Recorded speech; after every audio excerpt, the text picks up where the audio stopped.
Hi, welcome to the Nonprofit Mastermind podcast. I'm Brooke Richie-Babbage, social justice lawyer turned nonprofit founder and leader of a 7-figure nonprofit. I've spent the past 20 years immersed in social impact work, and I've worn so many hats. I've worked as a leader, a board member, a coach, and a strategist. I've ridden the highs of changing lives in communities, and I have weathered the many storms that go along with doing social change work. And through it all, I've learned an important lesson. There is a method to the madness of leading social impact work. I created the Nonprofit Mastermind to share that method, to pull back the curtain on the actual strategies and mindset behind launching, growing, and leading a high-impact nonprofit. Ultimately, we do this work to make the world a more beautiful, equitable, and just place, and I want to help you do that. If you're a passionate, committed leader who's looking to build and lead an institution that has real and lasting impact, you're in the right place. Let's get started. Welcome to our first Mastermind Spotlight. In this series, I'll be showcasing and celebrating organizations in my Impact Accelerator program, lifting up their mission, their work, and their personal stories of leadership. I started the Accelerator because I believe that one of my purposes in life is to work for and support efforts leading to positive social change. The organizations that apply for and join the Accelerator are truly changing our world, and it continues to be such an honor and joy for me to aim my experience, passions, and resources at helping them grow their revenue and their impact. This series is my celebration of them. It means a lot to me to kick off this new part of the Mastermind podcast by shining a light on a truly phenomenal organization that I have come to know very well and feel so inspired by, STEM from Dance. I'm also excited to highlight a truly inspirational leader, Yamilée Toussaint Beach. STEM from Dance works to get girls of color excited about STEM through dance by fusing STEM's spirit of innovation and experimentation with the creativity and fluidity of dance. Their programs aim to amplify young girls' confidence and voices as artists and to show them how they can use their ingenuity and passion as innovators, engineers, scientists, and techies.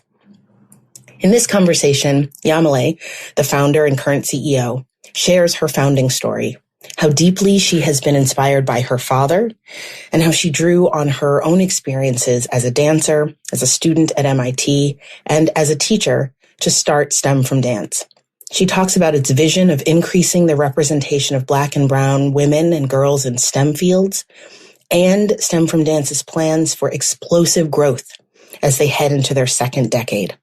It's a great conversation, and I hope you enjoy. Hey, Yamilée, how are you? I'm great. How are you? Good. I am so excited to talk to you on the air on my show and to talk about STEM from Dance, which you know I love. So welcome. Thank you. Thank you. So glad to be with you. It's such an exciting period for you guys. You're coming out of a strategic planning process. You're going into a period of just really exciting growth. And I want to dig in and sort of lift up your incredible work and pull back the curtain on how you do the magic that you do. So let's dive in. Let's start with, what is STEM from Dance, and what are you guys all about? What are you trying to do in the world for young girls? Sure. You know, at STEM from Dance, we want to get girls, specifically girls of color, excited about STEM through dance. Which I love. Yes. And, you know, like as a young person, I was excited about STEM. Like my father was a mechanical engineer. My older brother became a mechanical engineer. I loved math. Yeah. And so I spent a lot of time thinking about what does it take for that to be the reality for more young people. Mm-hmm. And I thought, hey, like, what if we do that through dance? So why dance? I mean, I know you personally were a dancer. And so there was the connection in your own life. But what do you see as why, as you were thinking about your love of these two different things, how did you see them as feeding one another or being connected, because it's such a unique intersection of interests. Mm-hmm. Yeah, I think, really my first thought was, I remember being a high school math teacher after I graduated from college, and just seeing how much my students just dreaded math. Yep. To this like joy and bubbliness I have with solving a quadratic equation. Yes. And I thought about like, what are spaces that I feel that kind of joy? And it made me think of dance. When I dance, it feels like home. It feels like an embrace. It feels like an expression. It feels creative. Like how can that energy be? I wanted my students to feel that way. And that's really what I started. That's what made me think, like, is there a way that these two can come together? And it's like along the journey, I found like all of these unexpected ways that the two support one another. But it really just started with like, what does it feel like to be in a STEM space? And how can it feel differently, especially for young people who are underrepresented? I love that. And I think, people hear STEM from dance and they think, or they can think very literally, there's STEM and there's dance, and these two have nothing to do with one another. But actually, you're getting at something, I think, deeper and more powerful about how young people learn, and about, quite frankly, how we all experience our lives. We are motivated to do things that we feel connected to, right? Where we feel comfortable. And the idea of bringing that sort of openness and flow of dance into a space that so many people think is sort of rigid, which is math and STEM. It's really exciting. Yeah. I think about like as a young girl, I would like dance with my cousins, or like making up a dance just for fun. That's right. And there's something that just feels really homey about dance. And so if that could be the conduit, like if it takes figuring out a connection between dance and STEM, is like, I was up for the challenge, and I felt like I was positioned to figure that out since I've been a dancer my whole life. I studied engineering at MIT. I became a teacher afterwards. So I was like, if somebody could figure this out, surely I can. I love it. Can-do approach. So why STEM? I mean, I know you sort of have the happy, bubbly feeling about STEM and math, and myself being one of those young Black girls who just loved, office supplies and lists and planners and, all of the things, school and studying and things. I think, not everybody gets the warm bubblies about the same things. Why do you think it's so important for young girls of color to be connected to STEM, to not hate math? Why is that sort of part of the mission? I remember when I was at MIT, and I was maybe as like a junior, starting to think about what I was going to do next. And it was just such an incredible feeling to feel like I had so many opportunities ahead of me. And not just because it's MIT, but just because I was an engineering major and I could become a consultant. I could become, I could go into finance. I can go into more engineering. It just felt like it was like a Swiss Army knife kind of. Yes. Field that I was in. Yeah. And there was something that was so empowering. Like, I can do anything. I can go in any direction that I want.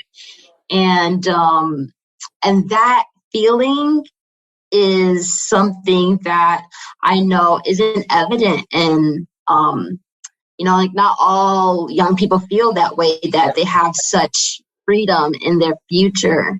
And that is I think what is special about STEM is so much of like the careers that are out in the world rely on that kind of skill set. And so that's what kind of charged me, is like, what does it look like to equip young people with that kind of flexibility, that kind of, and have them feel empowered in that way? All the conversations we've had over the last few years, That's the first time I ever asked that particular question. Mm-hmm. And I love that. The idea of possibility, of opportunity, especially looking ahead to where our society's going and how kids will have to know how to think, not just the skills and things that they can do, but how they use their minds and brains is just becoming so important. And I feel like that is one of the things that made me feel kind of set apart as a young person, as a Black woman, is like, I'm that Black girl that likes math. Yes. In a world where like everybody's kind of looking for their place and their path, I feel like that's part of the empowerment that I also want young people to know, that is that there's like a lane that you can be in, and there's just so much opportunity. Like I just love that idea of our girls of color identifying with an area that is of need and that I think can provide a lot of fulfillment. And there's a lot of creativity and challenge and like money, and there's all these things that I think are so attractive in STEM that like it still brings me joy to like ignite that spark and have that aha moment for the young people we work with. So how do you do that? What does the actual work look like? The connection between dance and STEM? Mm-hmm. How do you create that aha moment for the girls that you guys work with? So we help them make dance performances that incorporate technology. So that can look like a costume that lights up every time they lift up their arms, or like an animated backdrop on the stage that, where shapes look like they're coming out of their hands. And so what we've done is sort of make this experience where they get to build and create something that they can be really proud of. They get to perform, they get to dance in a way that, we emphasize choreography, not just them learning from us, but them making their own movement. And there's nothing like doing it yourself and seeing what is possible when you're just kind of given this challenge. So that's the core of our experience. And in that they get to see, oh wow, like I can do this. And it's actually kind of fun. Yes. And they start to build those positive memories, positive associations with STEM. And that's sometimes what doesn't happen. Sometimes when they think about math, they think about STEM, they think boring worksheet, homework, but what does it look like to associate like movement and like a Beyonce song and, working together in like a group of like girls who are like me. Like those are the kinds of things that they're starting to associate with STEM. Yeah. And that's kind of like the transformation that we want to see them.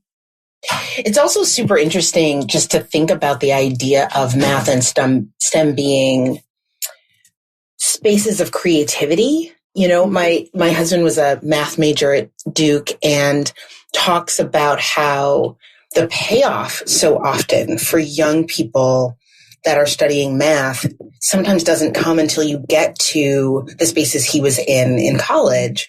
Because that's when you start to be able to play with numbers and you're starting to talk about sort of math beyond, what you're learning in middle school, the multiplication tables, that there's a real, there's an excitement in numbers, in math, in science, in technology that too often our schools don't give kids access to until they're in the sort of higher education spaces. Mm-hmm. And that's a long time to wait for a payoff. You're doing the worksheets now and people are like, don't worry. As soon as you get to imaginary numbers, when you're 20, then you'll be able to do fun things. And so shortening that time horizon of the payoff and showing them, no, it's not just about worksheets.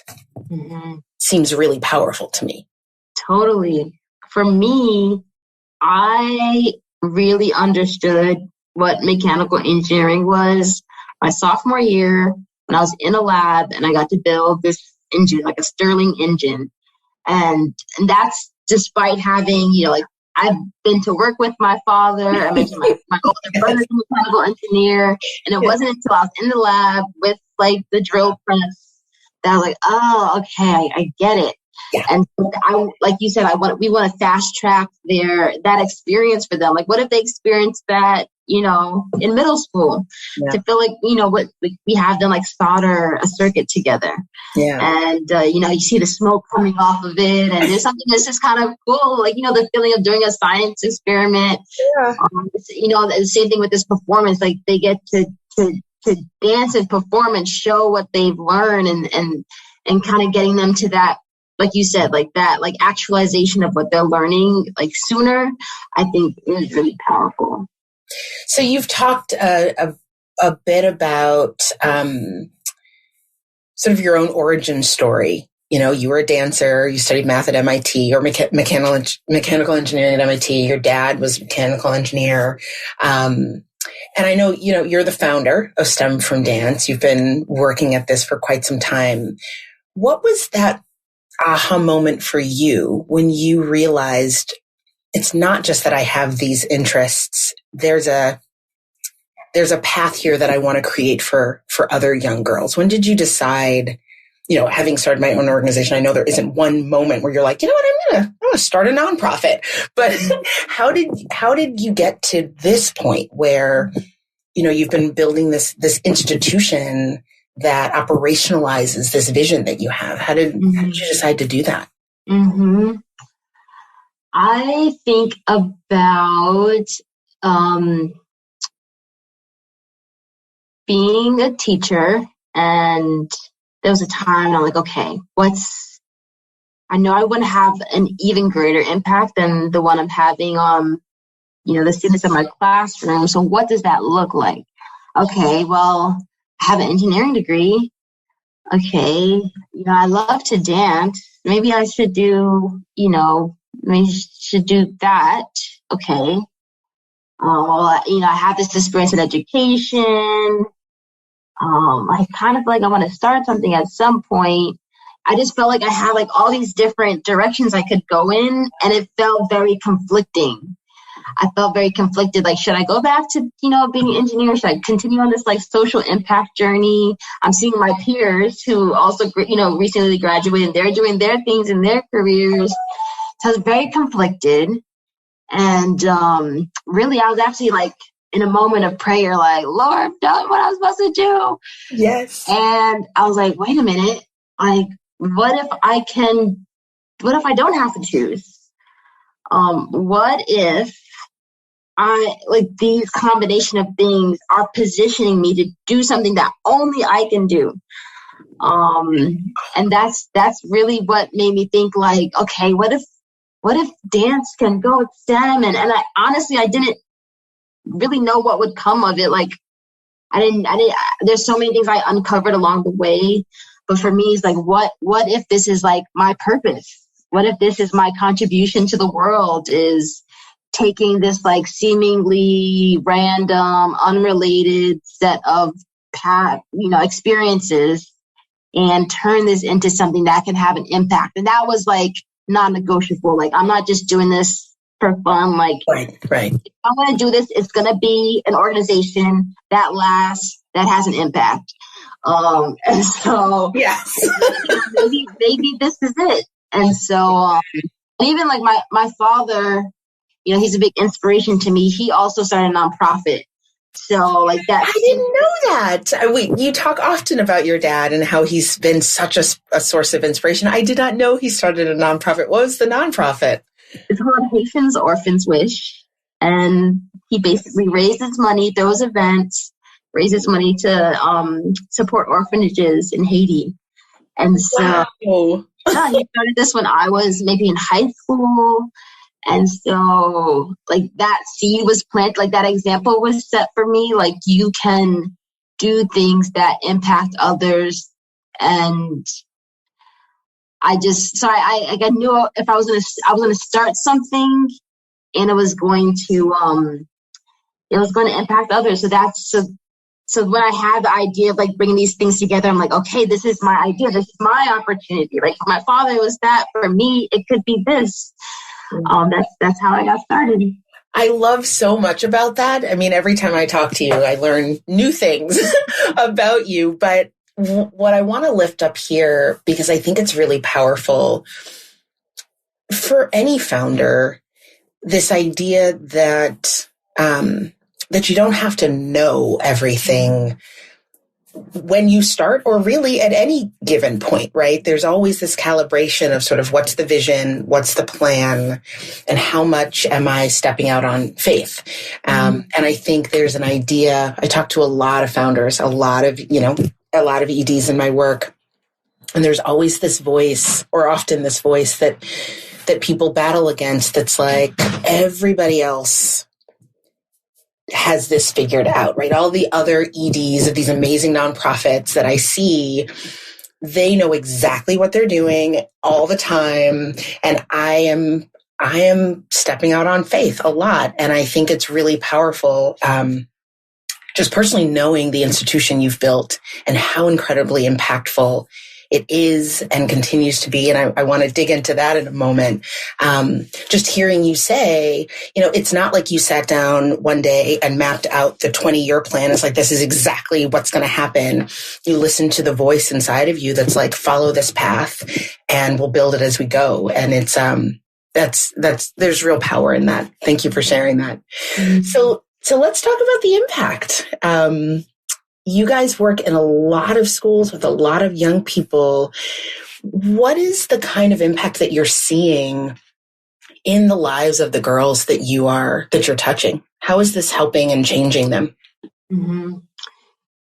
One of the, most exciting things to see is the immediate impact that just in the span of, 2 or 3 weeks over the summer, we could have girls who, may have never dreamed about STEM, walk away, change, with a different mindset, thinking actually, I like this. Actually, I am a programmer. And the fact that can happen in that span of time, I think is just so encouraging, because sometimes we hear the stats like, oh my goodness, but it's going to take centuries for us to have equal representation, in STEM. But then when you see what's possible in 2 weeks, we can do this. Society, we can do this. We can see this change happen. And so I just love to see that sometimes it just takes them having experience like STEM from dance to think differently about their future and consider STEM, and to think that 20 years later, it's these young people who are having these experiences become the next head of Google, these tech giants, and have influence in the technology that's being developed in our future. Yeah. So that to me is the impact that we set out to make, not just and it starts with that shift in mindset. Yeah. And there's the impact that I hear you talking about on the girls themselves and their sort of trajectories in lives. But there's also a broader societal impact, right? Sort of who is represented in these spaces. We have increasing focus on AI and various creative uses of technology and health and science and space and all of the places that science is going. And who's at those tables, who's in those lab spaces, right? Whose creative visions are being operationalized. We haven't always shown up in those spaces. We haven't always seen ourselves in those spaces as Black women. And I think there's power there also, sort of what we are signaling about who gets to do this kind of work. Mm-hmm. Yeah. And I think, for me, that seeing that representation was my father. Yeah. And it's what about students who don't have that person that close? And so I think nowadays there's so many more examples of that representation. So I'm just excited to see that there will be a tangible impact on society, I think, soon. So you guys are coming out of a strategic planning process and looking ahead to the next, you're coming into an anniversary year, looking ahead to the next 10 years. What got you really excited about where STEM from Dance is going in the next year? Mm-hmm. I think that, right now the organization's in like go mode. We have done the preparation, we have learned the lessons and still more to come. But I think we are in a place where we are positioned to see this have impact at a greater scale. And that's really exciting to me because even when the idea was just a seed, I always thought big about what was possible. And so I think that's exciting that we're planning to have an impact, to increase our impact in New York City, across the country, across the world. Yeah. And all of it is possible. It's not just, a plan that's on paper, but it is happening. It's starting to happen now. Like even this summer, we're going to be in 8 cities. Wow. I think that's exciting. I think it's exciting also to just see the way that we're positioning ourselves. I think, we finally have the capacity to not just do our work with students, but think about how we influence the broader field and contribute to the conversations that are happening about STEAM, about STEM and dance and performing arts and really supporting what's happening in a context bigger than STEM from Dance. So those are some of the things I'm most excited about. I think one of the things that's been so exciting about watching you grow over the last year in particular is this, is what you're highlighting here, that you really have a strong foundation, and watching as you've leveraged that strong foundation to say, okay, what does the next level of impact look like nationally, internationally? How do we build the systems to actually propel us forward? What does thought leadership look like, right? Mm-hmm. Really building your capacity to be able to think at this next level as an institution is, it's just been really exciting to see. Mm-hmm. So how can other people get involved? I have the pleasure of working with you directly, but how can other folks tap into this incredible vision for what's coming? Sure. So many opportunities. I think there's, the opportunity to just really pour into the lives of our young people. Specifically, we love to invite people to come in to speak who have a background in STEM, or to bring us into their company so that the girls can see in person what the work looks like. There are opportunities to really just connect us to, some of these partners that we're looking to help us to grow across the country. And there's opportunities to invest directly into the lives of these girls and their future in STEM. So, anybody can go to our website. They can reach out to me. We love just having conversations. So happy to be in touch. Wonderful. So what is the website and what's the best email if folks want to reach out and learn more? www.stemfromdance.org. And folks can reach out to info@stemfromdance.org or to me directly, Yamilée@stemfromdance.org. We're happy to chat. Wonderful. Well, this has been so great. Like I said, every time I talk to you, I learn more about your vision, and your passion for this is so evident, and it's catching. It's everyone who has the benefit of coming into contact with STEM from Dance is inspired and energized. So it's been a pleasure, as always, talking to you. Thank you for joining me on the show. Thank you, Brooke. Have a great day. You too.